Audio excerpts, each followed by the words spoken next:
बात भी नहीं की। क्या हम बात करने के योग्य भी नहीं थे, जो हमें बिना कोई आदेश दिए चले गए?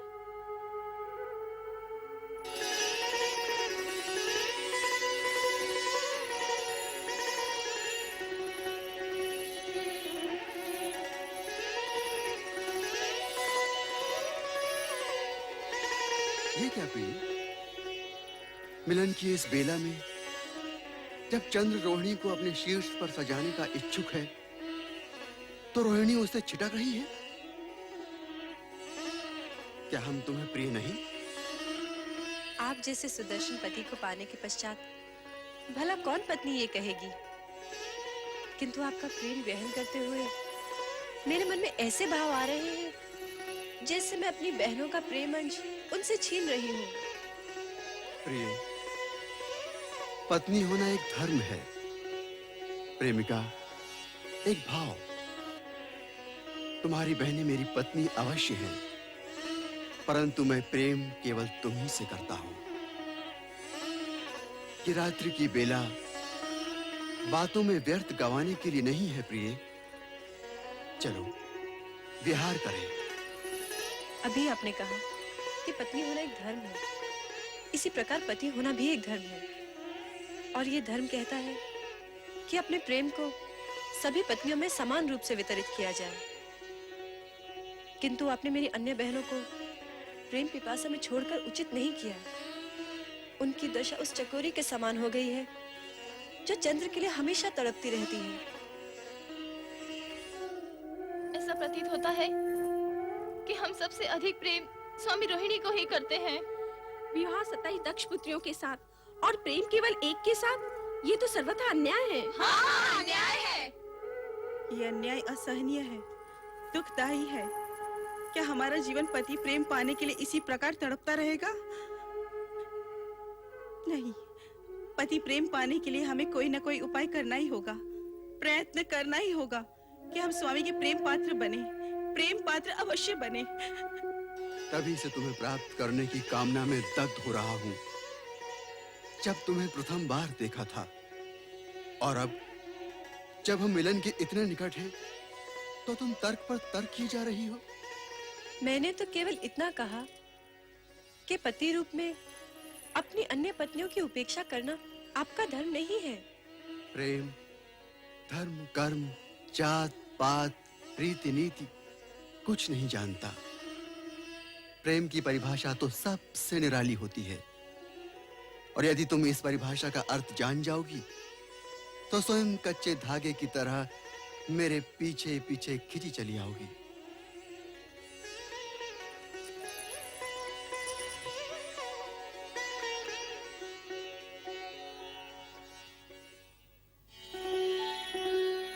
स्वामी, ये क्या अनर्थ हो गया? मेरी सबकी सब बहनें न जाने कहां चली गई। गई होंगी अपने पिता दक्ष के पास अपना दुखड़ा रोने, परंतु रोहिणी, उनके आंसू मुझे तुम्हारे प्रेम से विचलित नहीं कर सकते। अग्नि को साक्षी देकर हम सभी बहनों को चंद्र ने पति के रूप में वरा था, किंतु केवल वो रोहिणी पर अपना सारा पति प्रेम लुटा रहा है। हम अपनी उपेक्षा और अनादर नहीं सहन कर सकते माते।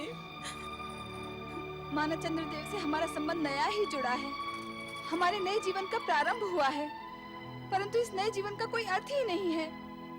हम अभी तक पति सुख से वंचित हैं। रोहिणी तो हमारी बहन है, कम से कम उसे तो अपनी बहनों के दुख और व्यथा के विषय में सोचना चाहिए। हमारा तो जीवन ही व्यर्थ हो गया है पिताश्री। पति से उपेक्षित पत्नी की स्थिति उस विधवा से भी हीन है जो अपने पति को खोने का दुख धीरे धीरे संजो लेती है। ऐसी अशुभ बातें मत करो पुत्रियों। तुम्हारे पिता इस स्थिति को सामान्य कराने का अवश्य प्रयास करेंगे। तुम्हारी माता ठीक कह रही है पुत्री। चंद्र पर केवल रोहिणी का अधिकार नहीं। मैं चंद्र को समझाकर तुम सभी को पति प्रेम का न्यायोचित भाग अवश्य दिलवाऊंगा।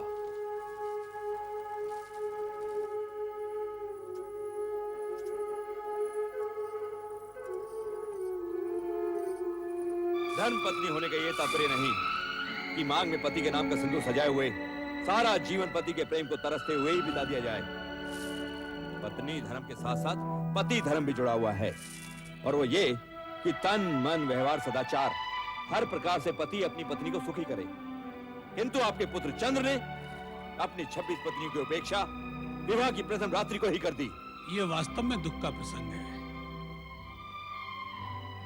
जब राजा दक्ष विवाह प्रस्ताव लाए थे, उस समय तुम अत्यंत प्रसन्न हो रही थी, किंतु मैंने कहा था कि चंद्र का चंचल स्वभाव क्या सभी पत्नियों के प्रति उसे न्याय करने देगा?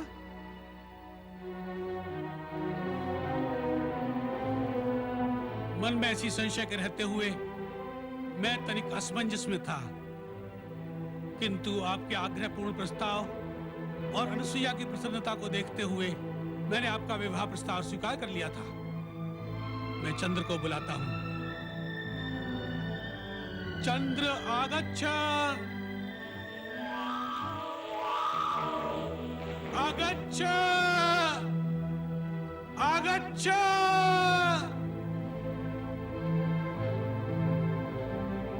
पिताजी ने हमें स्मरण किया है। चलो चलते हैं।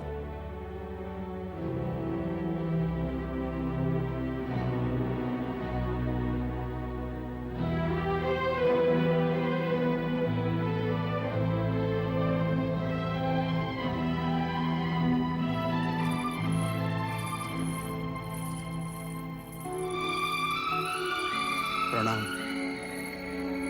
प्रणाम पिताश्री। रोहिणी, अत्यंत ही लज्जा और खेद का विषय है। एक और तुम्हारी सहविवाहिता बहनें पति से उपेक्षित अश्रु बहा रही हैं, और एक तुम निर्लज्ज अकेले ही पति प्रेम में विभोर हो रही हो। पिताश्री, मुझे अत्यंत दुख है, किंतु यदि ये सच है रोहिणी कि तुम्हें इस बात का दुख है, तो अपनी बहनों के साथ न्याय होने तक तुम्हें अपने पति के साथ रहने का कोई अधिकार नहीं। आप इनसे पूछिए पिताश्री। अपनी बहनों के साथ भी समान भाव से पति धर्म निभाने की बात मैंने इनसे कही थी, किंतु ये ठीक है, ये जैसा उचित समझे, किंतु तुम मेरे साथ दक्ष महल चलोगी अभी इसी समय। किंतु पिताश्री। मैं कुछ सुनना नहीं चाहता रोहिणी। पिता के लिए सब संतान बराबर होती है, उनके दुख सुख बराबर होते हैं। फिर मैं ये कैसे सहन कर सकता हूँ कि एक पुत्री तो प्रेम के हिंडोले में पेंगे बढ़ाती जाए और शेष सुहागने होते हुए विधवाओं का साथ जीवन व्यतीत करे? नहीं।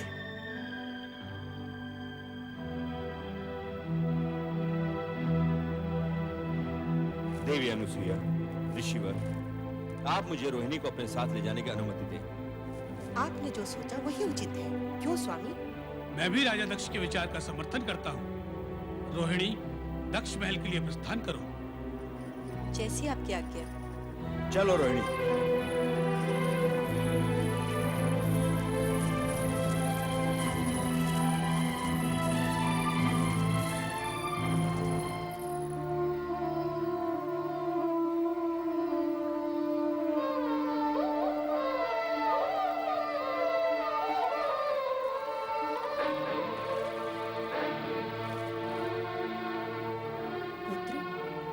यदि रोहिणी पर तुम्हारा ऐसा उत्कट प्रेम था, तो तुम्हारा मात्र उसी से विवाह करना उचित था।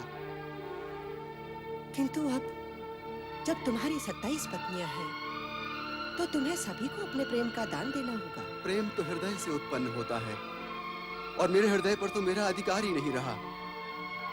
वो तो तभी रोहिणी का हो गया था जब मैंने उसे प्रथम बार देखा था, और अब तो मेरे हृदय और मेरी आंखों में केवल रोहिणी की ही छवि है। रोहिणी से मेरा मिलन शीघ्र ही करा दीजिए, हे शिव शंकर। अश्विनी, फाल्गुनी, उत्तरा, रोहिणी, चंद्र ने तुम लोगों के साथ जो कुछ किया है, उसका प्रायश्चित अब ये रोहिणी करेगी। रोहिणी, हम इसे चंद्र से दूर ले आए हैं। पिताश्री, तुम्हारा दुख मेरा दुख है बहनों। मैं तो तब भी विवश थी और अब भी विवश हूँ। रोहिणी, हम तुम्हें दुखी देखना नहीं चाहते, बस सिर्फ हम न्याय चाहते हैं। जब तक रोहिणी चंद्र के पास रहेगी, तुम सबको न्याय नहीं मिल सकता। इसलिए हम रोहिणी को यहाँ ले आए हैं। ये आपने ठीक नहीं किया स्वामी। अपने जमाता चंद्र को दुखी करने का आपको कोई अधिकार नहीं। महारानी, तुम हमारे अधिकार को चुनौती नहीं दे सकती। हम दक्ष प्रजापति हैं। प्रजा के प्रत्येक व्यक्ति के सुख का ध्यान रखना हमारा कर्तव्य है। तो फिर क्या हम अपनी पुत्रियों को सुख से आंखें फेर लें? ये कदापि नहीं हो सकता महारानी, कदापि नहीं हो सकता। तुम उनके पास लौट जाओ रोहिणी बहन। हम नहीं चाहते कि तुम्हारे साथ साथ वे भी दुखी हों। नहीं, जब तक चंद्र अपने अन्याय के लिए क्षमा मांगकर तुम सबको समान प्रेम देना स्वीकार नहीं करता, रोहिणी यहां से नहीं जाएगी। आप तो जानते हैं हमारी जमाता चंद्र कितने भावुक हैं। जरा सोचिए तो, आपने उनके साथ जो किया उससे उनके हृदय को कितना आघात पहुंचा होगा। हम पर इन बातों का कोई प्रभाव नहीं होगा महारानी। एक अन्यायी को उसके अन्याय का दंड मिलना ही चाहिए। लेकिन महाराज, क्या हम इसके लिए शिव जी से सहायता नहीं? महारानी, ये हम बहुत सुन चुके हैं, किंतु हमारा यह निश्चय अटल है कि हम शिव से किसी प्रकार की सहायता मांगने नहीं जाएंगे। तो फिर आप अपने पिता ब्रह्मा जी के पास जाकर विनती कीजिए कि वे स्वयं शिव जी के पास जाकर अपनी पौत्रियों को दुर्भाग्य की छाया से बचाएं। इन कन्याओं के पितामह होने के नाते उनका भी कुछ कर्तव्य है।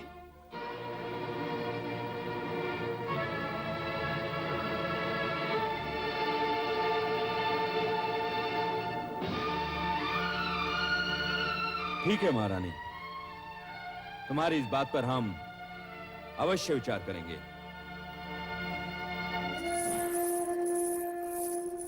माते, रो मत बेटी, रो मत। मुझे विश्वास है परमपिता ब्रह्मा अवश्य कोई न कोई मार्ग निकालेंगे। रो मत मेरी पुत्री, रो मत। ओम नमः शिवाय। ओम नमः शिवाय। परमपिता, आंखें खोलिए, हम आपसे कुछ कहने आए हैं। आओ पुत्र दक्ष, कहो क्या बात है? मुझे आश्चर्य हो रहा है परमपिता, सृष्टि के रचनाकार होते हुए भी आपको शिव की आराधना करने की आवश्यकता हुई। इसमें आश्चर्य कैसा पुत्र दक्ष? शिव महादेव देवों के देव हैं, उनकी आराधना करना तो संसार के प्राणी मात्र का कर्तव्य है। ये उपदेश आप मुझे नहीं, किसी और को दीजिए परमपिता। मैं आपके शिव शंकर के स्वरूप से भली भांति परिचित हूँ। हम इस विषय में विवाद के इच्छुक नहीं हैं। बताओ, तुम्हारे आने का प्रयोजन क्या है? मैं देख रहा हूँ परमपिता, शिव से संबंधित हर व्यक्ति हमारे लिए बाधा उत्पन्न कर रहा है, हमारी शांति भंग कर रहा है। हम समझे नहीं, तुम किस व्यक्ति की बात कर रहे हो? अपने जामाता अत्रि अनुसुईया के पुत्र चंद्र की, जो शिव के अति प्रिय हैं। क्या किया है चंद्र? चंद्र ने हमारी कन्याओं के साथ छल किया है परमपिता, उन्हें दुख पहुंचा है। इस बात की जानकारी हमें है। अपनी नक्षत्र कन्याओं का चंद्र से विवाह करने से पहले तुमने हमसे तो परामर्श नहीं लिया। हमें पता था कि चंद्र रोहिणी के समान किसी अन्य से प्रेम नहीं कर सकता। यही विधि का विधान है। परमपिता, विधि का विधान तो यह भी था कि हमारी 27 की 27 कन्याएं चंद्र की पत्नियां बने, और उसी के अनुसार हमने सभी कन्याएं चंद्र को सौंप दी। अब जो हो चुका है उसे परिवर्तित नहीं किया जा सकता। तुम बोलो, तुम्हारी क्या इच्छा है? परमपिता, हम चाहते हैं कि आप हमारी कन्याओं को, अर्थात अपनी पोत्रियों को सुखी करने का कोई मार्ग निकालें। अपने आराध्य शिव से कहकर चंद्र को समझाएं कि वो अपनी सभी पत्नियों को समान रूप से प्रेम करे। ये हमारे वश में नहीं है वत्स। किसी के मन की भावनाओं को बलपूर्वक परिवर्तित करना न हमेश है, न भगवान शिव को।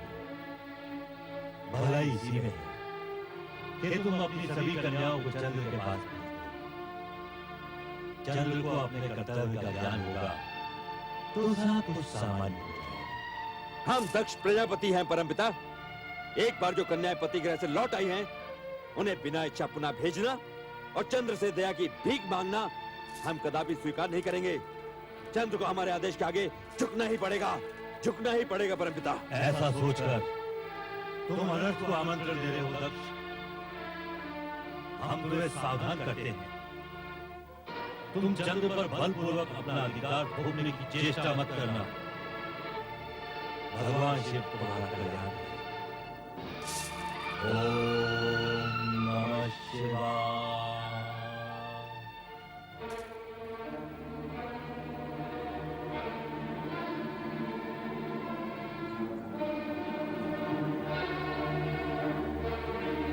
भ्राता दक्ष, नारायण नारायण। भ्राता दक्ष, आप पृथ्वी का अपना राज्य छोड़कर यहाँ कहाँ भटक रहे हैं? देवर्षि नारद, चंद्र को अपना जामाता बनाने का दंड भुगत रहा हूँ। नारायण नारायण। अर्थात चंद्रदेव ने आपको कष्ट पहुंचाया, परंतु चंद्रदेव तो बेचारे सुंदर, शीतल और प्रेम से भरे हैं। वे आपको कष्ट कैसे पहुंचा सकते हैं? देवर्षि, चंद्र की प्रशंसा सुन हमारा क्रोध जाग उठता है। आप कोई और बात कीजिए। भ्राता, जैसी आपकी इच्छा, परंतु आपकी समस्या क्या है? देवर्षि, ये तो हो ही नहीं सकता कि आपको मेरी समस्या का पता ना हो। चंद्र ने रोहिणी के कारण मेरी 26 पुत्रियों को उपेक्षित कर दिया है और ये बात पूरे संसार में फैल चुकी है। और आप तो घर घर का हाल जानते हैं। नारायण नारायण। मैं आपसे असत्य नहीं कहूंगा भ्राता दक्ष। मैं जानता सब कुछ हूं, परंतु आपके इस व्यवहार से प्रसन्न नहीं हूं। अपनी पुत्रियों के पति के साथ क्या कोई ऐसा रूखा व्यवहार करता है? उन्हें तो प्यार से मनाना चाहिए। अर्थात आप भी उसी का पक्ष ले रहे हैं देवर्षि। तो ये भी जान लीजिए कि यदि चंद्र चुपचाप अपनी पत्नियों को अपने साथ ले जाकर क्षमा मांग लेगा तो हम भी उसे क्षमा कर देंगे। अन्यथा परिणाम अनिष्ट होगा। जाकर कह दीजिए चंद्र से। नारायण नारायण। धन्य हो भोलेनाथ, धन्य हो। चंद्र और दक्ष प्रजापति की बुद्धि विपरीत करने में जगत कल्याण का मार्ग अवश्य छुपा हुआ होगा। आपकी लीला आप ही जाने। ओम नमः शिवाय। ओम नमः शिवाय। चंद्र, ओम नमः शिवाय। चंद्र, ओम नमः शिवाय। बेटा चंद्र, ओम नमः शिवाय।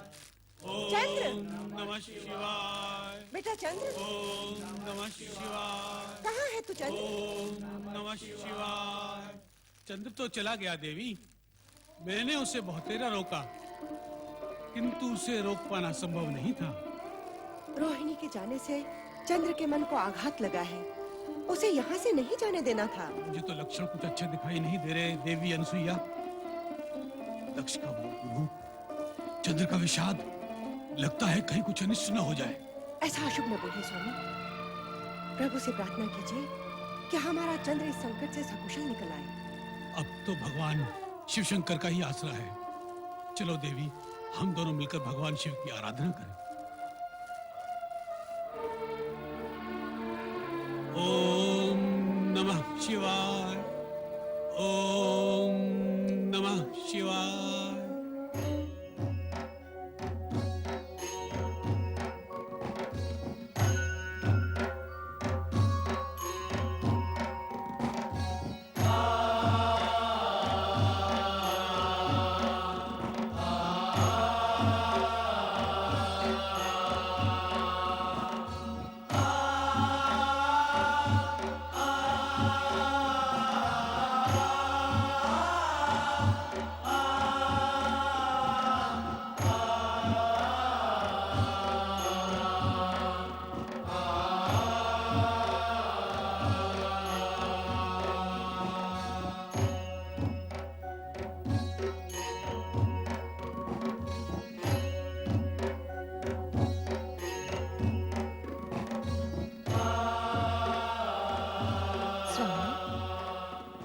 स्वामी, मैंने कहा बाकी खोल भी दीजिए। नारायण नारायण।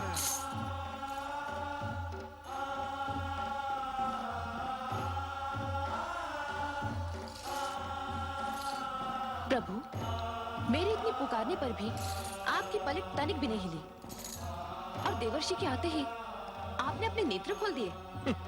अर्धांगिनी की अपेक्षा भक्त के प्रति भगवान को विशेष सचेत रहना पड़ता है। नारायण नारायण। प्रभु, आपने इस भक्त को प्रसन्न करने के लिए देवी सती को कुंठित कर दिया। कुंठित? मैं? कदापि नहीं। कभी कभी थोड़ी बहुत उल्हाने, थोड़े हास्य, थोड़े परिहास, इन्हीं से तो पति पत्नी का प्रेम बढ़ता है ना प्रभु? तुम्हारा मंतव्य है कि प्रेम के विस्तार के लिए मैं भी ये सब करूं?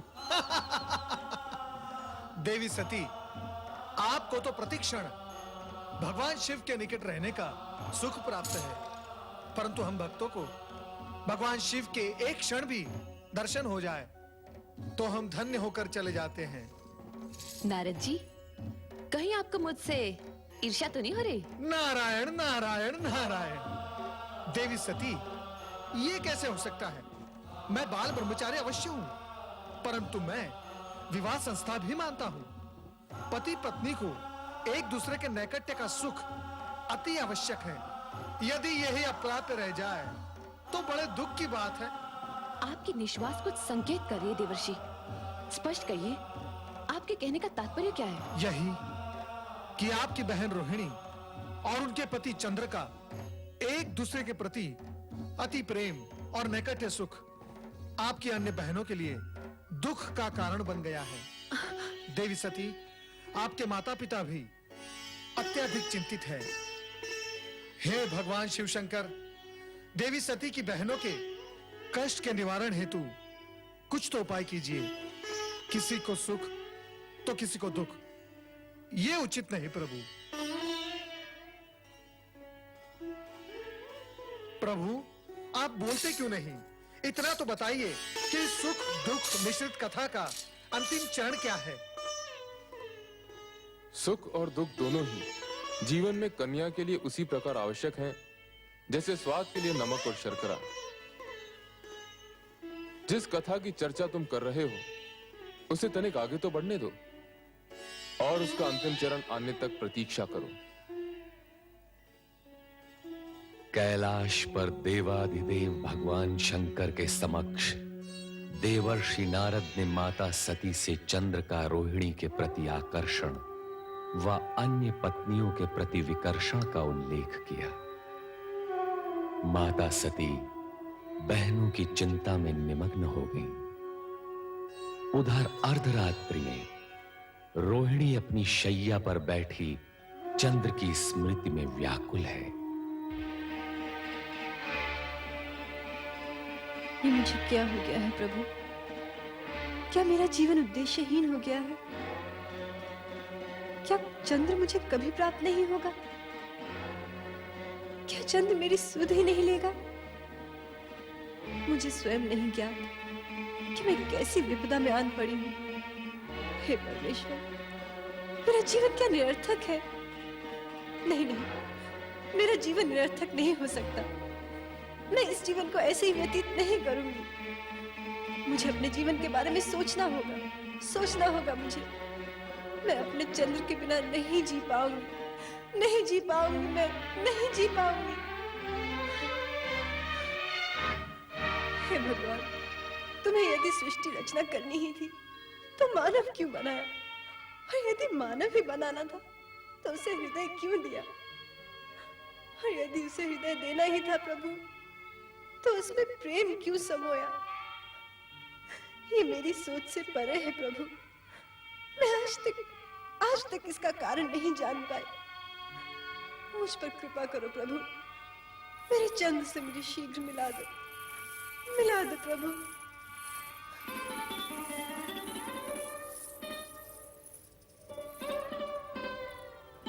रोहिणी, जिस पति को प्राप्त करने के लिए हमने इतनी पूजा और अर्चना की, उसी ने जब हमें ठुकरा दिया तो हमारा हृदय विदीर्ण हो गया।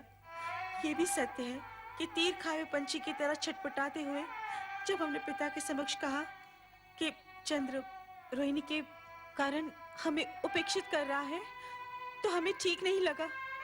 हम तो विरह में विचलित थे ही, तेरा सुख भी पिता की क्रोध ने छीन लिया। जो कुछ भी हुआ अश्विनी बहन, ठीक ही हुआ। यदि हम सब बहनें बचपन से सुख में भागीदार रही हैं, तो दुख में भी हमारा समान भाग होना चाहिए। मैं सत्य कहती हूँ बहनों, स्वामी के पास होते हुए भी मैं हर क्षण यही सोचा करती थी कि तुम लोगों के साथ घोर अन्याय हो रहा है। अश्विनी, हम बहनें तो हैं, किंतु उससे पहले हम नारी हैं। और यदि नारी ही नारी की पीड़ा नहीं समझेगी तो फिर कौन समझेगा? हो सके तो मुझ पर विश्वास करो। और मुझे स्वयं से अलग मत समझो। बस करो रोहिणी, अब इस तरह से अपने मन को और मत दुखाओ। होगा वही जो भगवान को स्वीकार होगा। अब तुम विश्राम करो बहन। हाँ रोहिणी, आओ चले।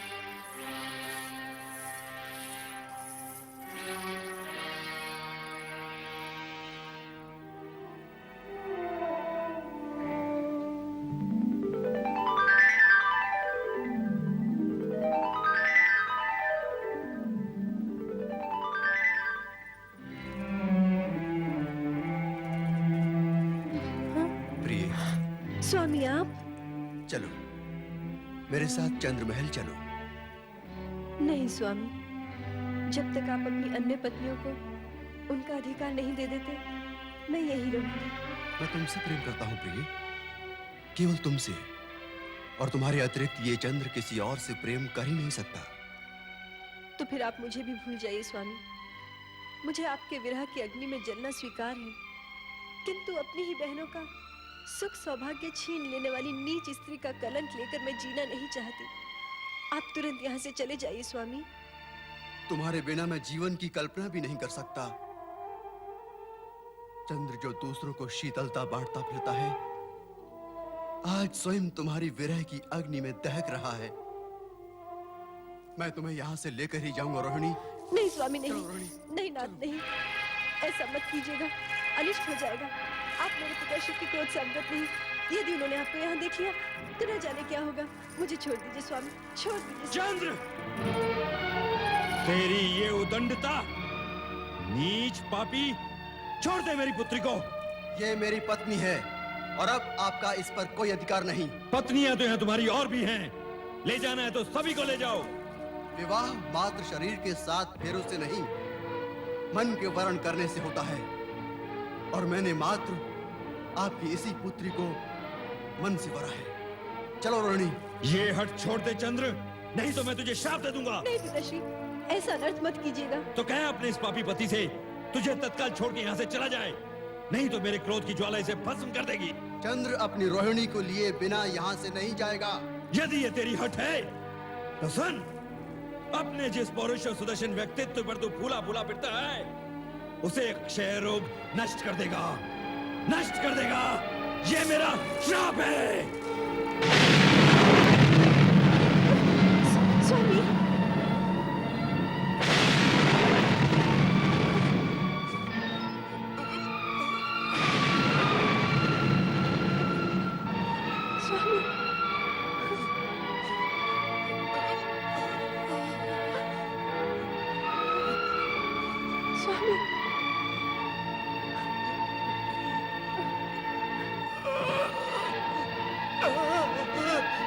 स्वामी,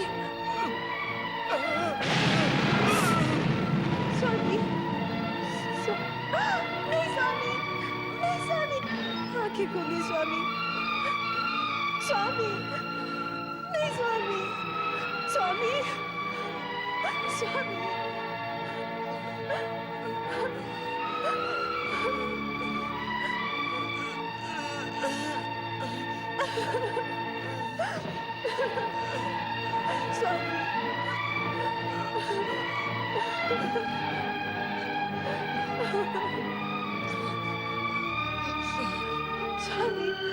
स्वामी, स्वामी,